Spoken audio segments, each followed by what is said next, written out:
haven't been with us, or if you're new to the bridge, you haven't been here in a few weeks, we are in a series that we are so excited about. It's been amazing so far, called God is Bigger Than. Somebody say, God's bigger.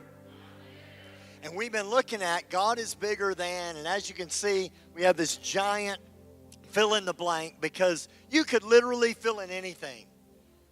Because God's bigger than everything. Right? He's bigger than your biggest fear. He's bigger than your failures. He's bigger than your victories. And we've been looking at several things that God is bigger than. And like I said, we could say that he's bigger than anything because he's God. He's supreme. But how many of you realize today that perception is reality? So what I perceive to be true is true to me, whether it's true or not. So that's why it's important that I never believe a lie. Because if I believe a lie, then that lie becomes my truth, and that becomes my present reality. And so I shrink God to the size of my perception. That's why we need truth to come and set us free. Because what I believe to be true is true to me, whether it's true or not, but those are all small t's. But when the truth, his name is Jesus, comes, and I get more intimately acquainted with the truth, Jesus, then that truth sets me freer and freer, and I quit believing the lie. Paul said it this way, dear Corinthians, in 2 Corinthians 6, verse 11, I can't tell you how much I long for you to enter this wide open, spacious life. We didn't fence you in. The smallness you feel comes from within you. Your lives aren't small, but you're living them in a small way. We could say it this way, your life is not small, you just have small vision. Your life is not small, you're just seeing God in a small way. So if we're talking about God being bigger, then he'll never be bigger than my view of him. See, the reality is we were created in God's image, but yet we keep shrinking him to our image. We were created in God's image, so therefore we should ever be getting bigger and bigger, not because God gets bigger and bigger. God is already big. He can't get any bigger, but my perception of him gets bigger. But instead, I let circumstances shrink my vision, and therefore I create God in my image rather than growing into the image he called me to be. God will never be bigger to me than my view of him. The way I view him is going to determine my perception of how big he is in any given situation. And that perception will then become my reality. One of the major contributing factors to my view or my vision of Jesus is shaped by what I thought he should have done. So today we're looking at God is bigger than what I thought he should have done. God is bigger than what I thought he should have done. Whether I want to admit it or not, too often we have all had this list of what we believe God should have done. I call it the coulda, shoulda, wouldas. God, you could have done it this way, but you didn't. God, you should have done it this way, but you didn't. God, if you would have done it this way, everything would be okay. And we live in this thing of coulda, shoulda, woulda. We're telling God how to do his business. Now, I know that sounds crazy. When we say it like that, it sounds stupid. But when you're living it, the devil lies to you, and it makes make so much sense that God didn't come through for you. God didn't do what you wanted him to. If he was a good God, this wouldn't have happened. The problem is when we do this, we significantly shrink or diminish our vision of Jesus, so we shrink God to the size of our skewed understanding. Luke chapter 24 has an amazing story that will help us see the error of this kind of thinking. This story takes place on Easter Sunday afternoon, so after Jesus' death, burial, and resurrection, and I'm going to start in verse 13. I'm going to read out of the Message Bible, which is a paraphrase, not a translation, but it reads a lot like a story. So for our purposes today, it'll work well. So you can follow along on the screen unless you have the Message Bible on your phone or you happen to bring it with you today. Luke chapter 24, verse 13. That same day, two of them, the them are two disciples. These are not two of the original 12 or 11 that are left because Judas has hung himself. It's not those disciples, but Jesus had a wider group of disciples, and these were two of them. So they had walked with Jesus. They knew the stories. They were considered among his disciples. So that same day, two of them were walking to the village of Emmaus, about 7 miles out of Jerusalem. So they were on a 7-mile walk to this small village outside of Jerusalem. They were in deep conversation going over all these things that had happened. In the middle of their talk and questions, Jesus came up and walked along with them, but they were not able to recognize who he was. This part right here astounds me to begin with. Now, we were just in Jerusalem, which is a very crowded city now. It would have been crowded in Jesus' day, but they walk outside the city. They go 7 miles. Somebody say 7 miles. Now, this isn't a major highway. We're not talking about bumper-to-bumper traffic. This is a footpath. This is a road traveled by foot or maybe donkey occasionally. And they're walking along, and there's probably not a lot of people, and all of a sudden, Jesus is walking beside them. First of all, that would have freaked me out. I'd be like, dude, where did you come from? Why are you all up in my space? And why are you eavesdropping on our conversation? Weirdo. But they just, doesn't seem to be a big deal. Jesus just saddles up alongside them, just comes up alongside them, but they don't recognize who he is. And he asks, what's this you're discussing so intently as you walk along? They just stood there, long-faced, like they had lost their best friend. Well, they had. Then one of them, his name was Cleopas, said, are you the only one in Jerusalem who hasn't heard what's happened in the last few days? Dude, have you been in a hole somewhere? Don't you watch JNN, the Jerusalem News Network? Have you not been on social media? This is trending everywhere. There are memes about it all over the place. And I love it. Jesus just said, oh, what's happened? I wish he would have said, no, I've been kind of buried the last few days.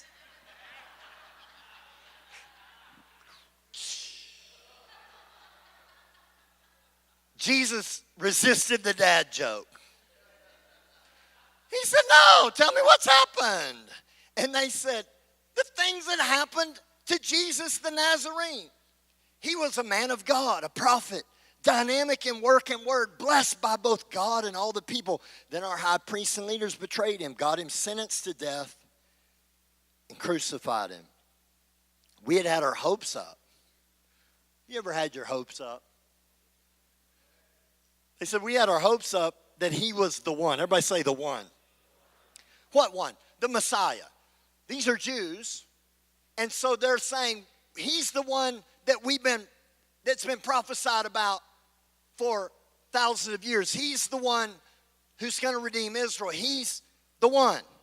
He's the one. The one about to deliver Israel. And it is now the 3rd day since it happened. You know, looking back, we think, guys, it's 3 days. But how many times when God doesn't do what we want him to do in 3 minutes, we get disgusted? Selah. Anyway, he said, and now it's the 3rd day since it happened. But now some of our women have completely confused us. I'm just going to let that hang out there for a second.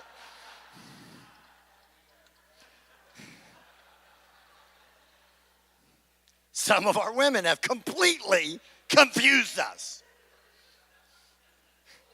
Before we throw out too many women jokes, let's just say this, that if it weren't for the women, we would never know Jesus got raised from the dead, because they're the only ones that went there. The men folk are they're back hanging out in the upper room crying.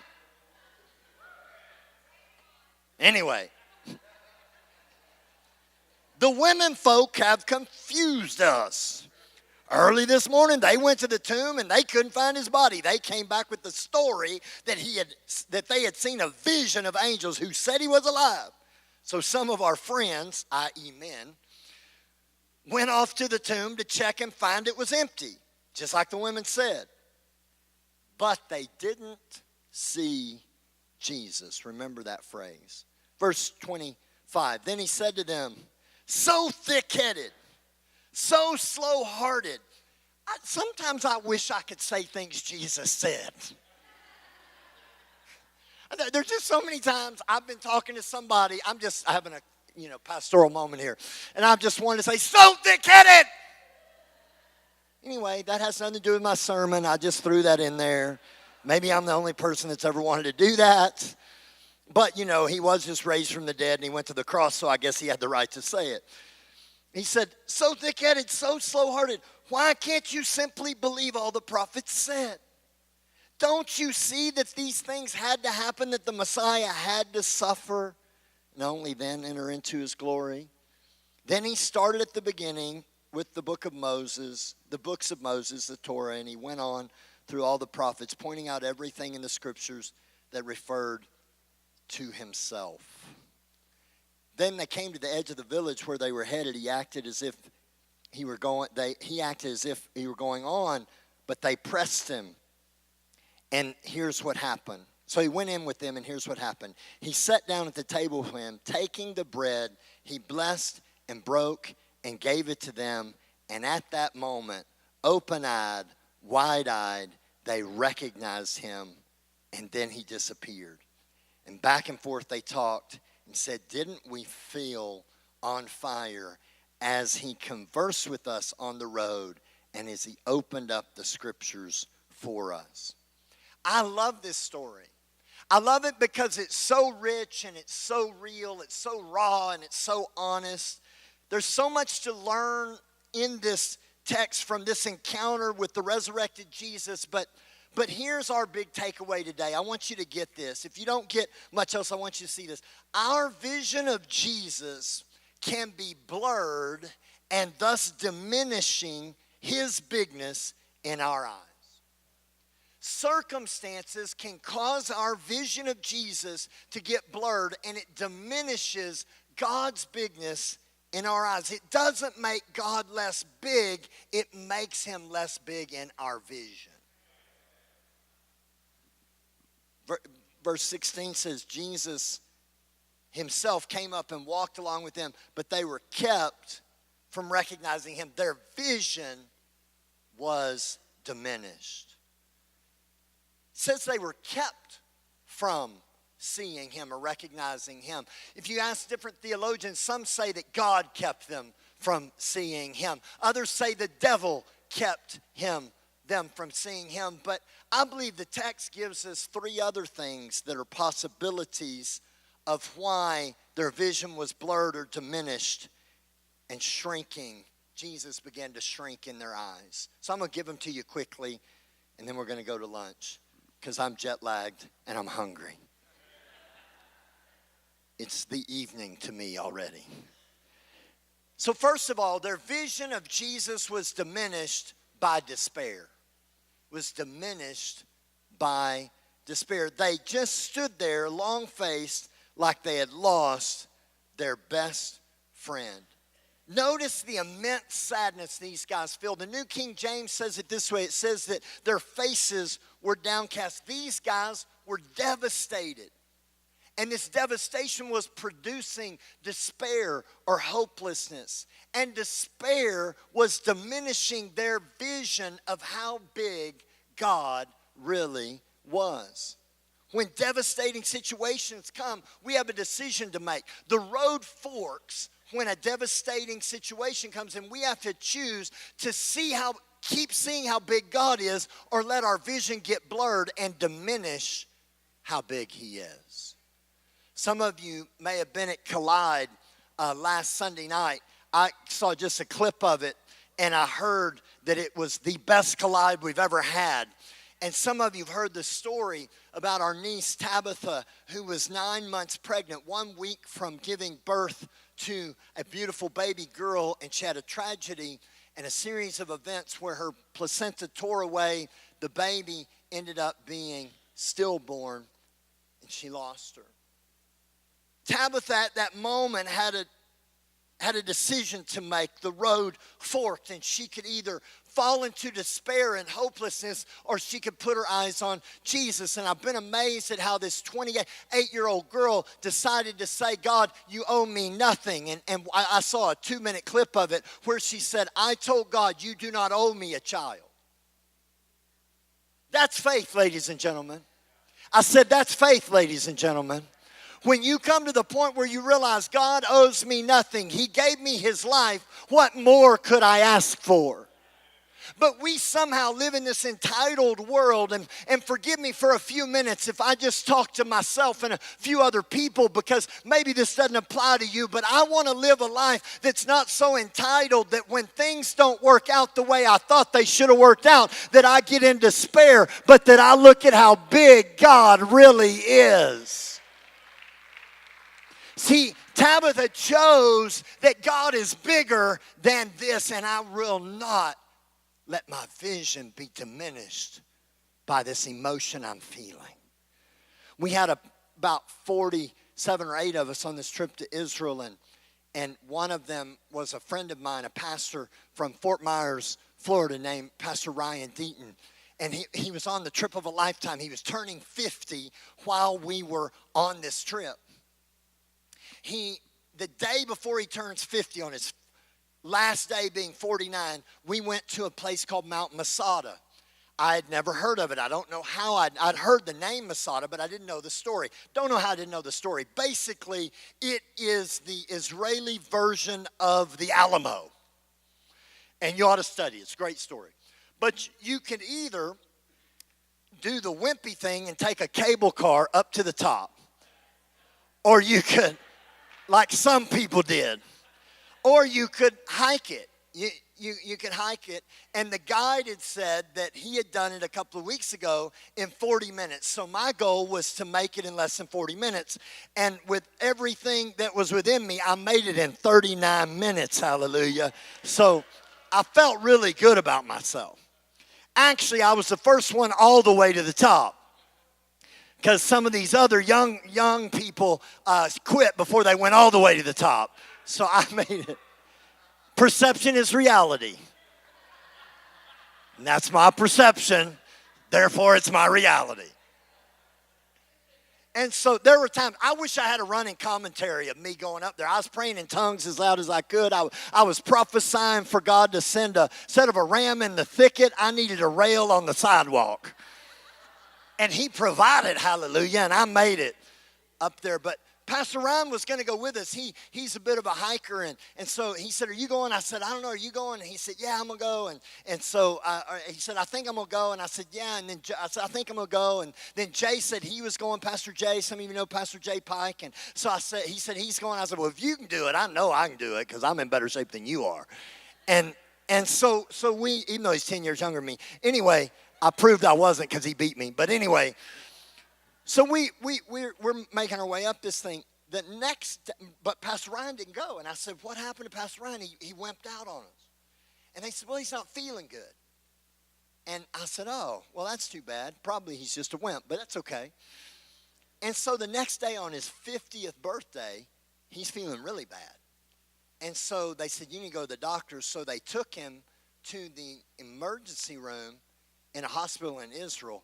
And I ended up going to visit him, and this emergency room was far from an American emergency room. Let me put it that way. And he ends up with acute appendicitis. They thought at one point he had maybe a tumor in his colon, and they said, we cannot do surgery Because if we, for at least 7 days, so you're going to be here between 7 and 10 days, then if you're good enough, we'll send you home. You can have the surgery there. If not, we'll have to do it here, but we really don't want to do it here because we'll have to take out part of your colon as well as your appendix. How many of you know that's not a great birthday present? It's like, hello, 50s. And I went to go visit him, and he had a choice. Do I fall into despair, or do I believe God? And I watched as we began to pray, and we began to prophesy to him. We began to declare that God is bigger, and that God didn't do this, but he was going to use it. I watched his faith rise, and as we all left him there alone, he put on worship music, and he declared his faith. And actually, I said, do you want me to stay here? I'll spend the night here with you in this not great hospital. I said, I'll stay with you. I won't leave you alone. And he said, no, I need to get alone, just me and Jesus. And so he sent us all away, and he prayed all night, basically. And he got a breakthrough in his mind, and things started changing, and he got out of despair, and he got his vision on how big Jesus is. And guess what? He's home already. His pain was completely gone. Instead of keeping him 10 days, they let him go in 3 or 4 days. They couldn't believe. They said, we don't understand why your side doesn't hurt. We can't figure out what's going on. And he's already back home watching his church service from his bedroom this morning. Somebody ought to give God, hallelujah. But he had a choice. If he had fallen into despair, I believe he would still be there.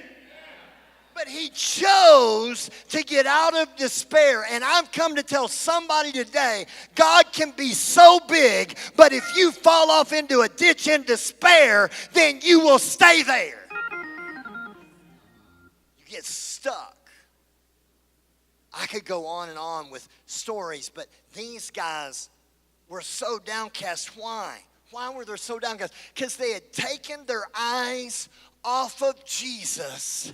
They had taken their eyes off of the promise and put it onto the problem. And they forgot the one thing that changed the game. The resurrection. See, they were looking at we thought you were the one. You were going to redeem Israel. But they thought he was going to do it by political power, and he was going to do it by spiritual force. They didn't understand how he was going to do it. And they forgot that the resurrection changes everything. I said the resurrection changes everything. See, life is filled with ups and downs, but when we view life through the lens of the resurrection, everything changes. Why? Because you can't get any bigger than the resurrection. Come on, touch your neighbor and say, that's a game changer. See, because with the resurrection, we always win. I said, with the resurrection, we always win. I said, with the resurrection, we always.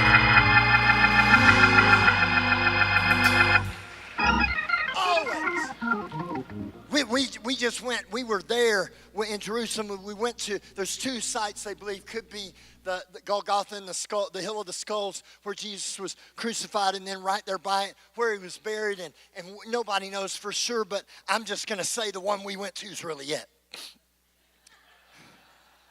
If it's not, it would have been very much like this, and it makes it very clear. And I have a picture here over on the left is the tomb, and if you can imagine a big stone put in front of that the guards would have been guarding, and then inside is the tomb, and there's the place where he would have been laid, but he's not there. He hadn't been there for 2,000 years, because when he got up out of there, the game changed, ladies and gentlemen. Every other god died and stayed dead, but Jesus was raised from the dead, and the same power that raised Jesus from the dead lives on the inside of me. And greater is he that's in me than he that's in the world. And there's nothing. My God! Somebody ought to thank God for the resurrection.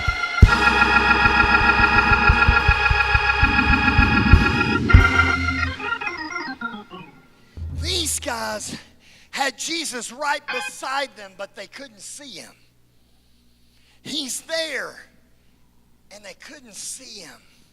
How many times is Jesus there? You just can't see him. I don't care what you're going through today. I don't care how bad it is. Jesus raised from the dead, and he is with you. I can't emphasize it enough. Whether you recognize it or not, Jesus is with you. That's why David said in Psalms 27, verse 13, I would have despaired unless, somebody say unless. See, I would have despaired like they did unless I believed that I would see the goodness of the Lord in the land of the living. Can you believe to see the goodness of God in the land of the living? It says, wait for the Lord, verse 14. Be strong and let your heart take courage. Yes, wait for the Lord. So don't let despair diminish your vision of Jesus. So first, their vision of Jesus was diminished by despair. Secondly, their vision of Jesus was diminished by disappointment. Disappointment. It says, and we had our hopes up that he was the one. Their disappointment came, watch this, from the fact that they saw the cross as the defeat of Jesus. Because in their mind, he was going to be a political power. He was going to overthrow Rome. Boy, going to Jerusalem just made this so real in your mind. They believed that he was going to overthrow the government and that he was going to take by force political power. And so when he died, there's actually a huge constituency that doesn't see Judas as a betrayer, but just a zealous person. Because Judas could have believed, he may not have been trying to betray Jesus. He was just forcing his hand, believing that if they try to take him to the cross, he'll then rise up, call angels, whatever he's got to do, he'll take over. And so he may have thought he was helping. How many times have I tried to help Jesus and I wouldn't have thought I was Judas? Anyway. But watch this. See, they saw Jesus, the cross as Jesus' defeat. And in their case, it wasn't actually based on what Jesus did or did not accomplish, but their perception of how he should accomplish it. We had our hopes up that you were what? The one. What's the one? The Messiah. So our hopes were that you were the one. Everybody say the one. Was he the one? Yes. Were their hopes wrong? No. But he didn't do it the way they thought he should do it, in the time frame they thought he should do it in. And so 3 days later, they're in disappointment because they think they missed their appointment. See, disappointment is when you get disappointed. You think you have an appointment, but then you miss the appointment, so you get disappointed. They thought they had an appointment with the one. They thought they had an appointment with the Messiah. But then when he didn't do it the way they thought he should do it, now all of a sudden their disappointment sets in because they think he's not the one when really he was the one. You say, what are you saying, Duane? I'm saying this. Sometimes God could be doing the very thing you thought he should do, but he just didn't do it the way you thought or in the time you thought, so you get disappointed. But never let today's disappointment cause you to miss tomorrow's divine appointment. See, they were missing a divine appointment with a resurrected Jesus who was the one because they didn't think he was the one.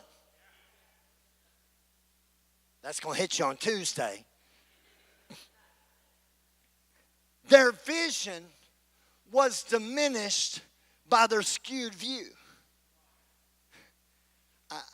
Listen, whether your disappointment is false because God really did it, you just didn't realize it, or whether it's real because he didn't do what you wanted him to do the way he wanted you to do it, either way, you can't let disappointment cause you to miss your divine appointment because God always has another appointment.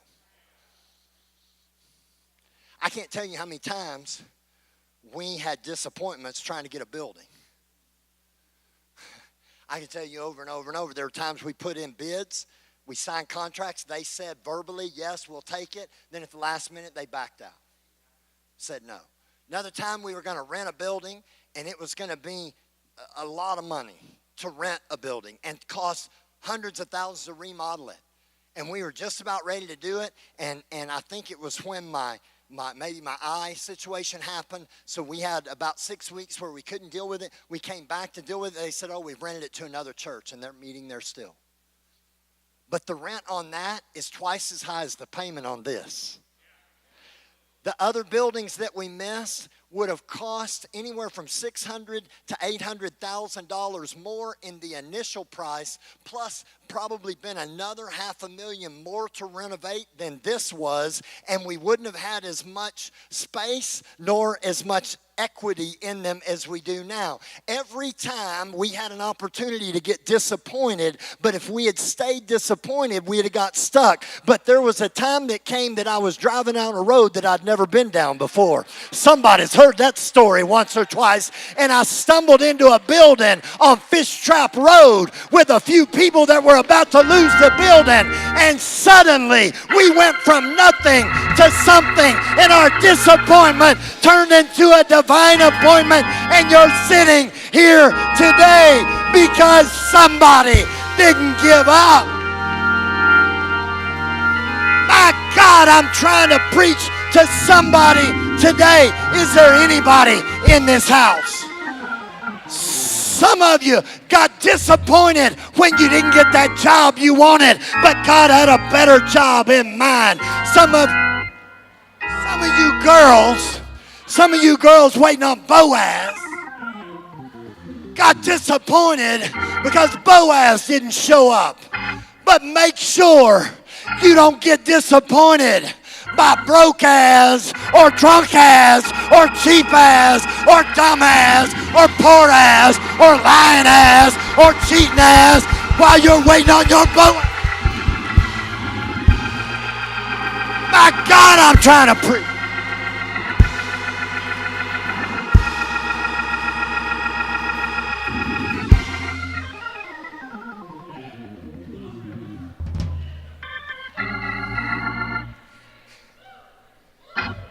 Pick the right ass.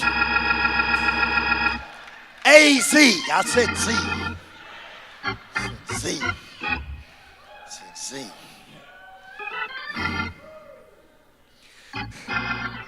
Their vision, I gotta hurry. Their vision of Jesus was diminished by despair. It was diminished by disappointment. And thirdly, it was diminished by doubt. Verse 22, but some of our women have completely confused us.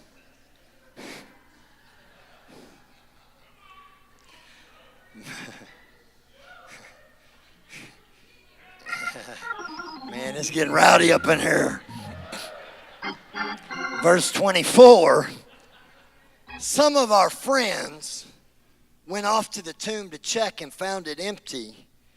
Just as the women said, here's the phrase that messed them up. But they didn't see Jesus.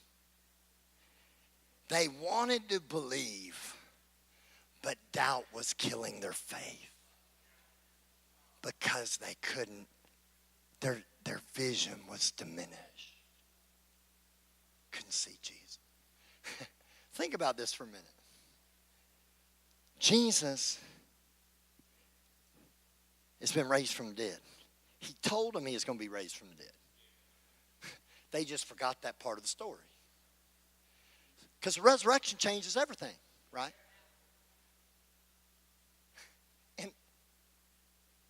And they said, we're really confused because these women said he's gone, and then Peter and them went, and they said tomb's empty.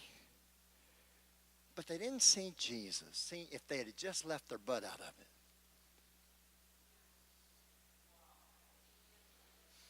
Sometimes our butt gets in the way. Because what you really believe is on the backside of your butt. You know, people say, I love you, but I'm going to divorce you anyway. You're my best friend, but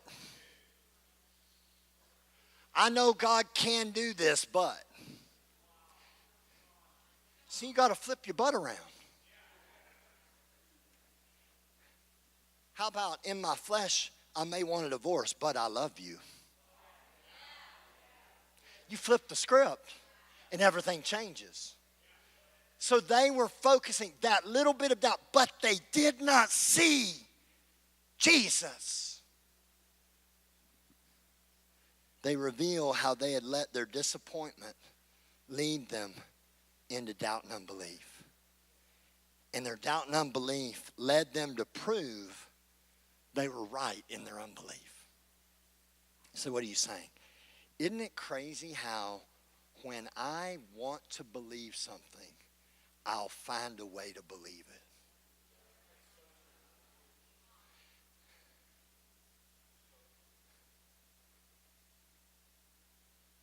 Nicole, I think she doesn't like me.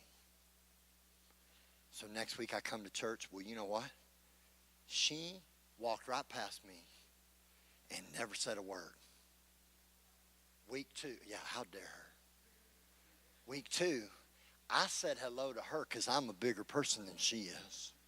And she totally ignored me. I'll keep going until I prove the case of what I want to believe. And it may just be she never saw me, never heard me. I have people all the time, oh, pastor didn't see me. Yeah, if you're on my left side, I did not see you, literally. I had a lady in Jerusalem. The lines to go eat were crazy, and people herded like cattle. And I accidentally bumped into this woman. She turned around. You know, we're all on Christian tours.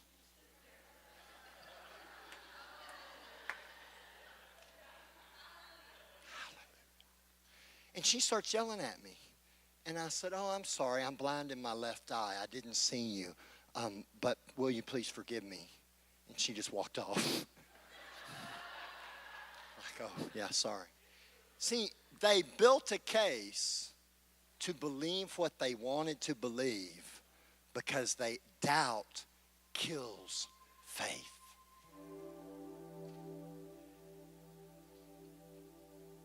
When you're in unbelief, you build a case to support your unbelief. The good news is this: Jesus is great at fixing eyes.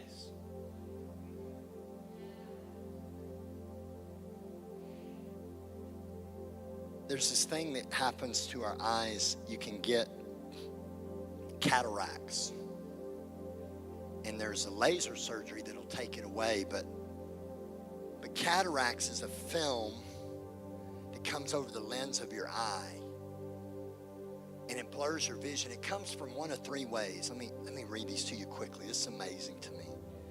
First of all, it comes by aging. Dead cells that are shedding from the lens that don't leave but collect and cause or form the cataract. That's why old people get cataracts, because after time they shed these dead cells, and they're supposed to be wiped off your eye. But if they collect together, they cause a cataract. Do you know dead things diminish your vision of Jesus? These disciples were looking at his death. They forgot about his resurrection.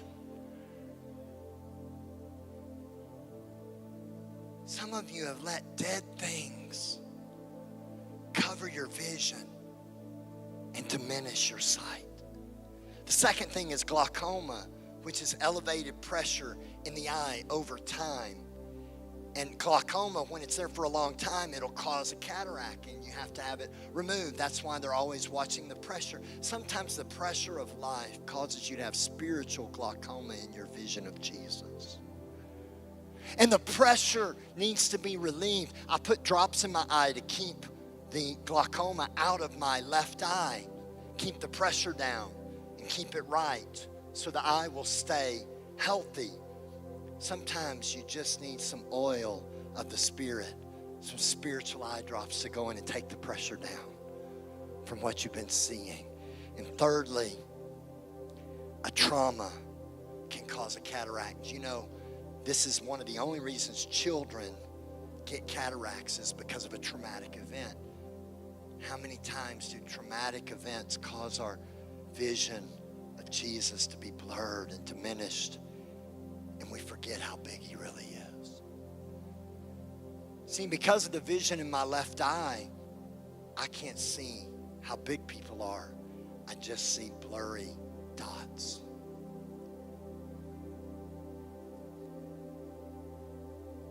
It's funny, they tried to do surgery on my eye to blast through some of that, and their technology didn't work.